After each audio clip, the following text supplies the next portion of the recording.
Andrés Manuel López Obrador, como presidente, me parece que la palabra que le describe es irresponsabilidad.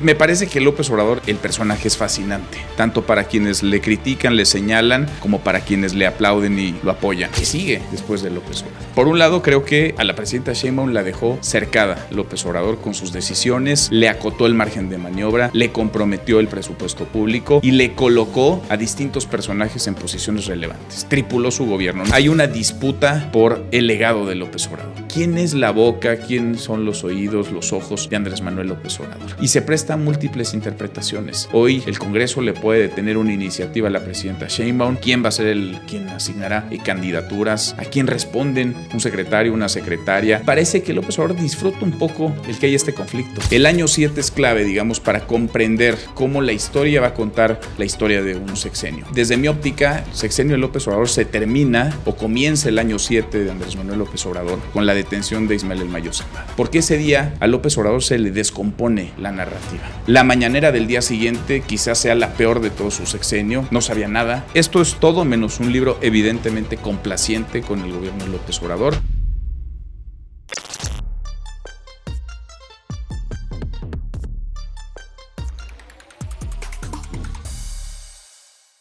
Manuel López San Martín, periodista de ADN 40, periodista de MBS de Radio, periodista del Heraldo y ahora también autor de este nuevo libro, Año 7, El legado, la catástrofe, de Editorial Aguilar. Gracias, Manuel, por acompañarnos aquí en Política. Querido Juan Pablo, muchas gracias por invitarme. Gracias, contrario. Muchas gracias. Oye, Manuel, ya con muchos años de experiencia, con muchos años, sobre todo también como columnista, que me parece que es algo que es fundamental para poder eventualmente escribir un texto, decides publicar tu primer libro, Año 7, El legado de la catástrofe, un libro en donde haces un recuento respecto a el gobierno del presidente López Obrador y la herencia que le deja López Obrador a la presidenta Claudia Sheinbaum. ¿Por qué eliges este tema y por qué elegir a Andrés Manuel López Obrador como el primer personaje para tu primer libro?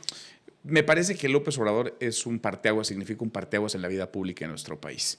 Y en ese sentido, el personaje es fascinante, tanto para quienes le critican, le señalan, como para quienes le aplauden y lo apoyan.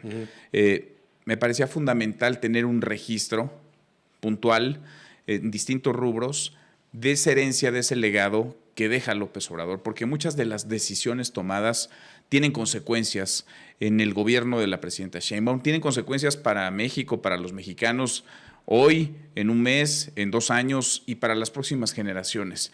Y busca ser un registro puntual de ese recuento de daños, tener claridad de qué se hizo, cómo se hicieron las cosas, qué decisiones se tomaron, qué decisiones malas también se heredaron, qué frentes abiertos se dejan y cómo el país se encuentra, en mi punto de vista, desde mi diagnóstico, sobre alfileres en muchos terrenos, en distintos frentes, alfileres con los que tiene que lidiar la presidenta, y el responsable de esa tragedia, de ese desastre, de esos frentes, de esos alfileres, ya no está para dar la cara, pero sus decisiones sí lo trascienden a él y a su sexenio. A ver, ahorita le quiero entrar a cada uno de los capítulos, a cada uno de los temas, pero en la generalidad del título, en el título de la catástrofe, ¿fue una catástrofe la presidencia de López Obrador o es únicamente la colección de catástrofes que tuvo él durante su administración? Yo creo que es una catástrofe. En general. En general, porque se dinamitan muchas de las batallas, de las luchas ciudadanas del México democrático de los últimos 20, 30 años.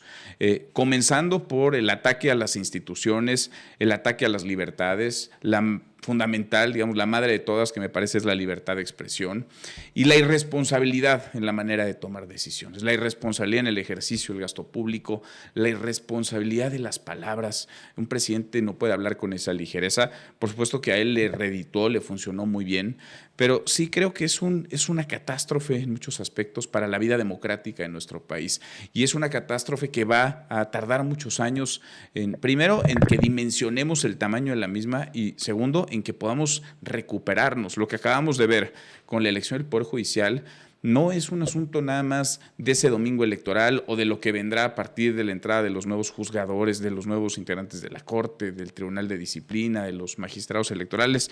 Es un asunto que nos lleva a un pantano del que quizás nos tardemos muchos años, décadas en salir, si no es que hay un viraje pronto, hay un viraje rápido.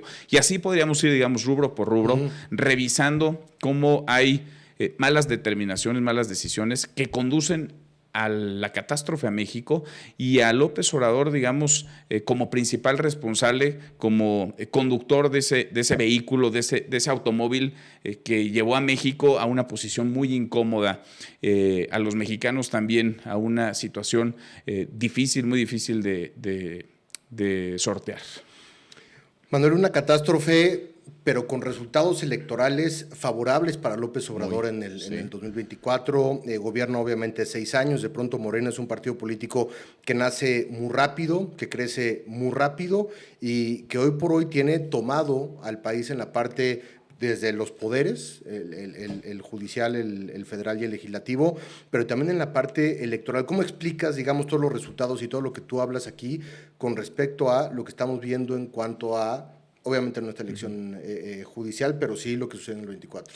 Yo creo que valdría la pena, digamos, dividir, ¿no?, al personaje de sus decisiones y de esa herencia, digamos, rubro por rubro. El personaje es un hombre consistente, congruente, taquillero, que conecta, que hay que reconocerle, caminó el país como ningún otro político lo ha hecho, que estuvo en prácticamente todas las comunidades, incluso en las más apartadas, que visitó no una, varias veces cada uno de los municipios y que repitió una y otra vez el mismo diagnóstico, el mismo discurso, las mismas salidas. En ese sentido, la disciplina le pagó bien. No hay otro político, digamos, con esa capacidad. No hay otro político con esa tenacidad y con esa perseverancia. López Obrador creo que es indudablemente, digamos, un fenómeno en sí mismo.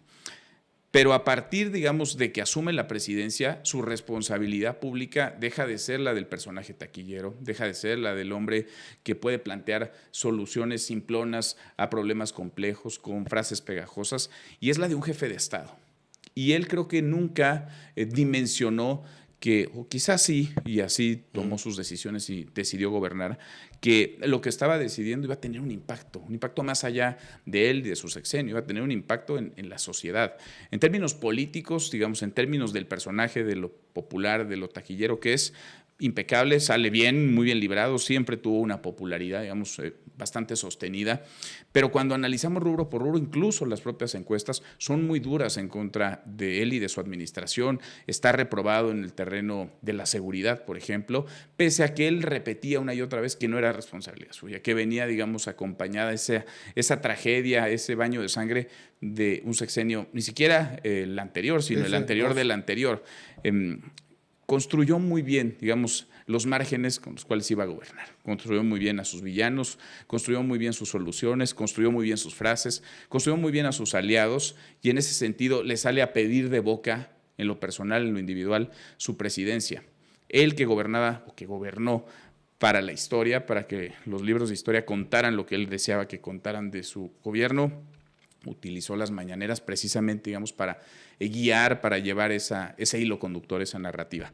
Ya en el ejercicio, en la toma de decisiones, me parece que hay un personaje tremendamente irresponsable.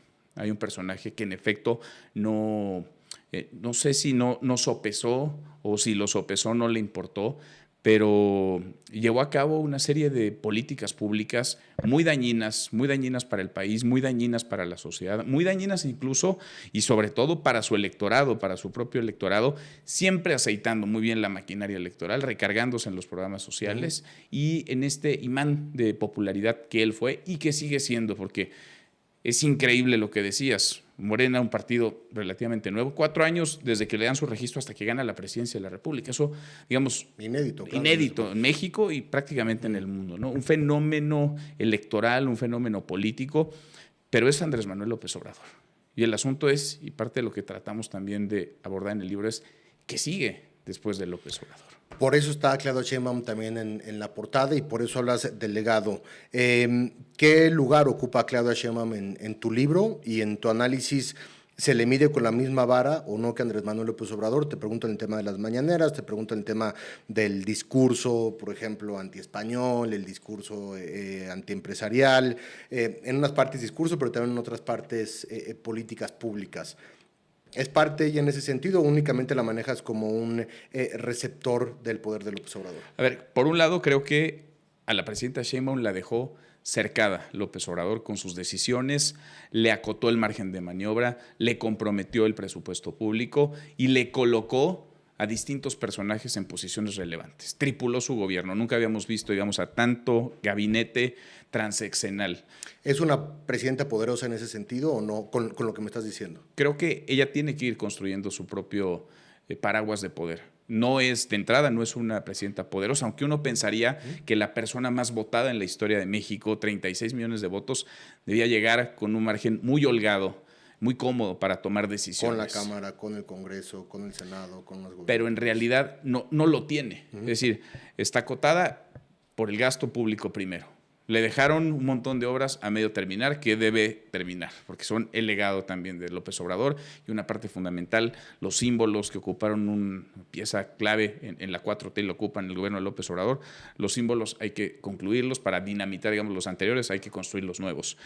Muchos personajes, muchísimos, son López Obradoristas, identificados con Andrés Manuel López Obrador. Las posiciones más claves las repartió López Obrador antes de irse, con ese acuerdo entre las corcholatas, quien quedaba en primero se iba acá, el segundo acá y el tercero.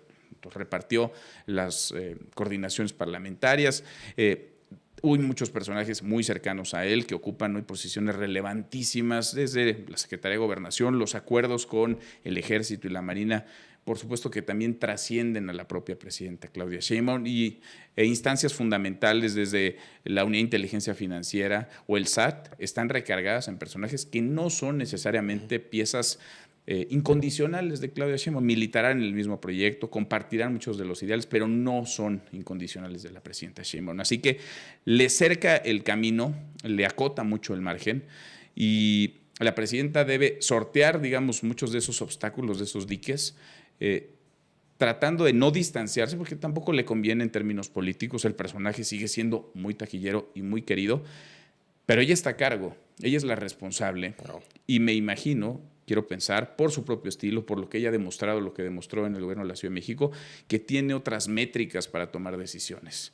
Y lo que vemos en términos de gasto público, de seguridad, de salud, no es un diagnóstico que deba perdurar, un diagnóstico que se quiera, digamos, profundizar. Al contrario, habría que dar un cambio y creo que lo está intentando dar virajes suaves, sutiles de forma, pero está tratando de contrastar y de recomponer el camino en muchos aspectos. Hablando ya específicamente del libro, ¿cómo está compuesto el libro? ¿Cómo lo dividiste? ¿Cómo elegiste los temas? Hablas de las obras, hablas de la salud, de la educación. ¿Cómo decides armar el texto, Manuel? Mira, yo parto de la premisa de que los presidentes, si bien sus sexenios se componen de 6 años, en realidad son evaluados sobre todo en su año 7.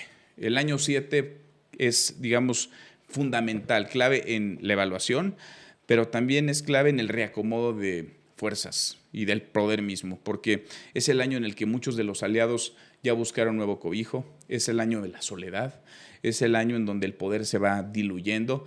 El año 7 es clave, digamos, para comprender cómo la historia va a contar la historia de valga la redundancia, de un sexenio. Y desde mi óptica, el sexenio de López Obrador se termina o comienza el año 7 de Andrés Manuel López Obrador el 25 de julio de 2024 con la detención de Ismael El Mayo Zambada. Es decir, no concluye el último día de septiembre, el último día de su presidencia o cuando le entrega la banda presidencial a la presidenta Sheinbaum el 1 de octubre, termina en julio, porque ese día a López Obrador se le descompone la narrativa. Él que lo controló todo desde sus mañaneras, que tuvo prácticamente el control absoluto de la agenda pública, pierde la narrativa, pierde el control por un factor externo, por la detención en muy extrañas circunstancias del Mayo Zambada. La mañanera del día siguiente quizás sea la peor de todo su sexenio.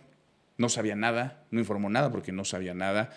Pidió respuestas al gobierno de Estados Unidos, se quedó esperándolas, nunca llegaron, digamos, las respuestas a sus preguntas y queda manchado su legado y queda manchada su imagen por señalamientos de cercanías con el crimen organizado.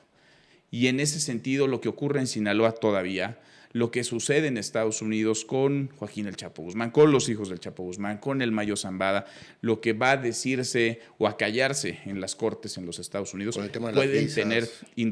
pueden tener un impacto en la evaluación de ese sexenio, y todo eso sucede en el año 7. Entonces, digamos, esa es la premisa, ese es el punto de partida, y a partir de ahí lo que intento es ir desdoblando, digamos, el sexenio en diferentes rubros, desde la seguridad a la salud, la educación, las obras faraónicas, por supuesto, el estilo de buscar acallar a las voces críticas, de premiar a quienes se alineaban, de cooptar lo que incomodaba, desde los órganos autónomos hasta los políticos de oposición, los escándalos de corrupción que los hubo, que jamás fueron no solamente aclarados, castigados, Segalmex, por ejemplo, y ahí me parece un montón, digamos, de rubros que vale la pena, a manera de registro, de corte de caja, revisar, tener en consideración para contar ese sexenio, para hacer ese recuento de los años. ¿Lo cuentas a través de datos, lo cuentas a través de cifras, lo cuentas a través de fuentes? ¿Cómo está armada la investigación de tu libro, Manuel? A ver,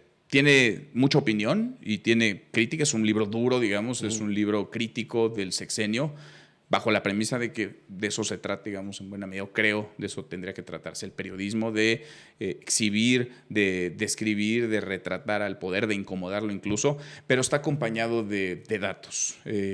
Cada afirmación tiene un soporte en cifras, en datos, muchos del propio gobierno, del gobierno de López Obrador, aunque él repitiera otra cosa en sus mañaneras, los datos, la realidad es terca, lo son los más de 200,000 muertos, lo son por, digamos, víctimas del crimen organizado, del enfrentamiento entre cárteles de la droga, lo son las vacunas que no se aplicaron a los niños, lo son los libros de texto gratuito y lo que se gastó en ellos, lo son las obras y el costo que se duplicó, triplicó en casos como Dos Bocas o el Tren Maya. Es decir, para cada afirmación y para cada señalamiento, para cada crítica, hay un dato o varios datos sustento que soportan esos dichos.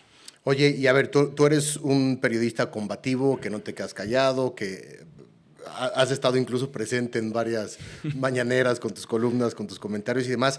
¿Qué le dirías a las personas que nos están viendo y que dicen, a ver, Manuel, no, pues Manuel es de ultraderecha y Manuel siempre ha sido anti Andrés Manuel López Obrador y anti Morena y lo que dice no es cierto y solamente es un texto para golpear a Andrés Manuel López Obrador? ¿Cómo posicionas tú este libro frente a ese tipo de comentarios y frente a ese público? Pues que al final de cuentas también lo haces en Twitter, en redes, en tus medios todos los días. Sí, porque además la sociedad está muy polarizada, ¿no? Y las redes, lo hemos conversado en otras ocasiones, potencian, digamos, esa polarización, ¿no? O sea, te casas con el que piensa como tú y, digamos, te metes en esa caja de resonancia. A ver, ¿qué diría yo? Esto es todo menos un libro evidentemente complaciente con el gobierno de López Obrador y con el personaje, con Andrés Manuel López Obrador. Es un libro crítico, es un libro duro, es un libro que dice las cosas como las pienso, como las he escrito, como las he dicho en el programa de televisión, en la radio, sin temor, sin miedo, pero también sin faltas de respeto. Sin calificativos. Sin calificativos. Sí. Lo que busco es, insisto, hacer un diagnóstico, soportar esto con información, con datos, con cifras fidedignas, citando distintas fuentes de gobierno federal, de organizaciones de la sociedad civil, de instituciones académicas. Incluso hay un registro periodístico, además porque las mañaneras se convirtieron en eso. Las mañaneras son un gran archivo para desnudar muchas de las mentiras de este sexenio. Creo que la sociedad, o una parte de la sociedad, está ávida de que se siga hablando de cómo llegamos a donde llegamos. Y me parece fundamental para salir del bache o el hoyo tremendo en el que nos encontramos como país, comprender qué nos llevó a estar aquí hoy. Y en buena medida, ese carisma, esa popularidad de López Obrador llevó a México a una condición muy complicada, muy difícil en el terreno económico, muy difícil en temas de seguridad, muy difícil en cuanto a salud. Tenemos, creo yo, muchos retos como país y lejos de dejar atrás al sexenio pasado, creo que hay que revisarlo porque está más presente de lo que imaginamos o de lo que quisiéramos, sigue estando muy presente en el día a día, sigue estando muy presente en las decisiones del actual gobierno. Manuel, en pocas palabras, ¿cómo definirías tú a Andrés Manuel López Obrador presidente y cómo definirías, y me parece que lo dices en tu libro, catastrófico, pero cómo definirías también su gobierno y su gestión? Yo el definiría, presidente y el gobierno. Creo que el presidente, por desgracia, es un hombre cargado, y digamos más allá del presidente, el candidato Andrés Manuel López Obrador, es un hombre con un ego enorme. Todo se trataba de él. Siempre todo se ha tratado de él. Siempre la víctima ha sido él. Siempre el bueno de la historia ha sido él. Siempre el adversario ha estado afuera. Siempre los críticos han sido sus adversarios. Siempre quien le contradice, quien le cuestiona, ha sido un enemigo a vencer.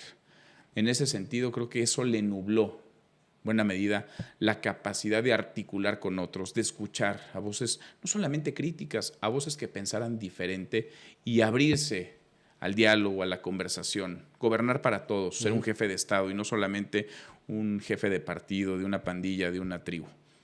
Como presidente, me parece que la palabra que le describe es irresponsabilidad, porque él gobernó pensando en la historia, como si la historia se fuera a escribir hoy. Él quería escribir la historia y en buena medida lo logró desde sus mañaneras. Él iba paso a paso tratando de redactar lo que se iba a contar de su sexenio. La realidad es que las decisiones que tomó son terriblemente irresponsables. No soportan una revisión, no son serias muchas de ellas, no son correctas, no son adecuadas.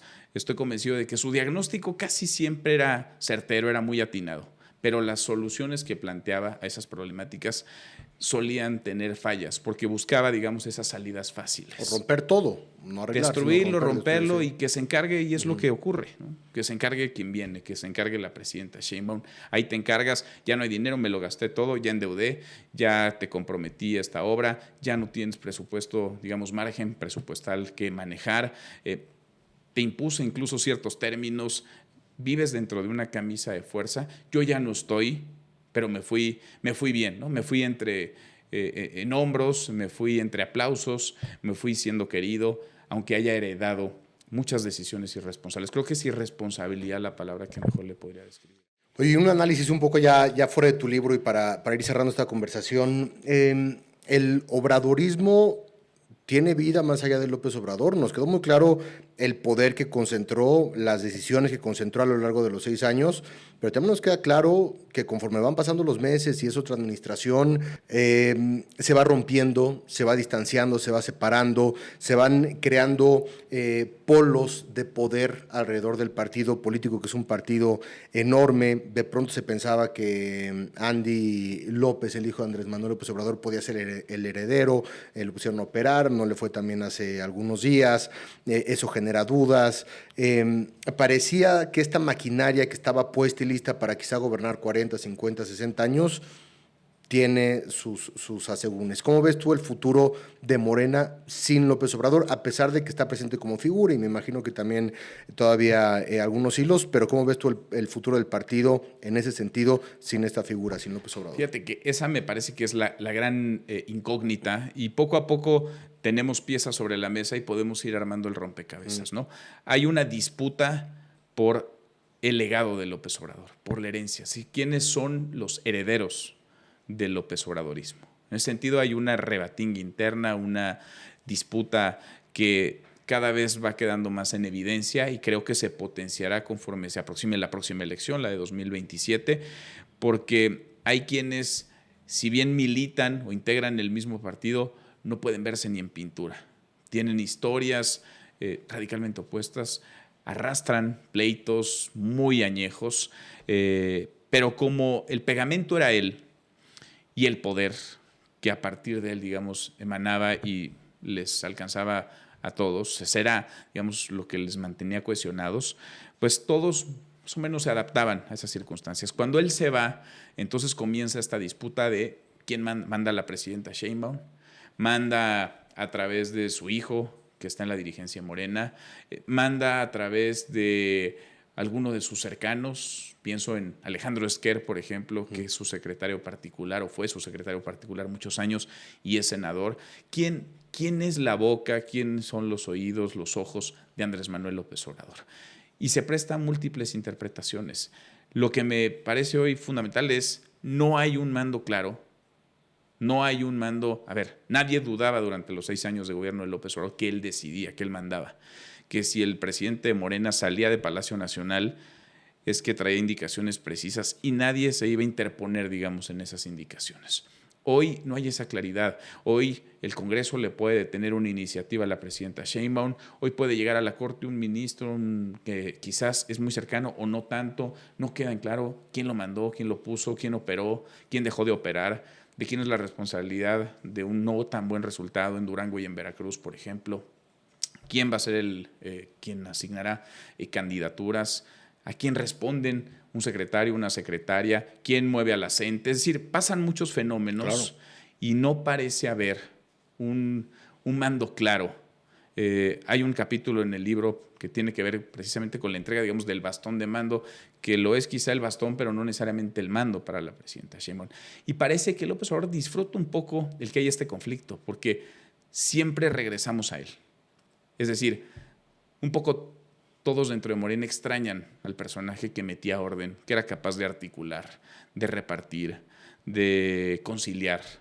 Y acá lo que vemos es que se dicen unas cosas por, fuera de cámara, off the record, muchos personajes unos a otros, que se lanzan ataques, que hay patadas por debajo de la mesa. Fuego amigo. Fuego amigo. Y cada vez va quedando, digamos, más expuesto. Cada vez es, oigan, ya llegaron los Yunes y ahí viene Murat, pero nosotros no los queremos, porque hay dinámicas nacionales, sí, pero también hay dinámicas locales. Y mientras no exista un liderazgo reconocido por todos, como lo había con López Obrador, creo que el partido tiende a ese conflicto, tiende a esa división y tiende, por la fuerza que tiene y la debilidad de la oposición, a convertirse en el todo, en los pesos y en el contrapeso, en el poder y en la oposición. Todo sucede, digamos, en ese mismo seno, en el de la 4T.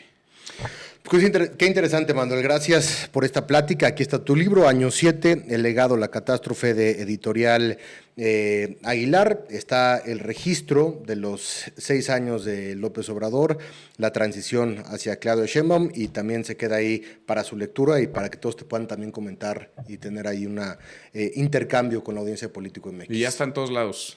Ya está en todos lados, con las tiendas digitales, por si lo quieren físicas. comprar. Ahí está. Manuel, mucho éxito. Juan Pablo. Muchas gracias. Gracias por esta plática.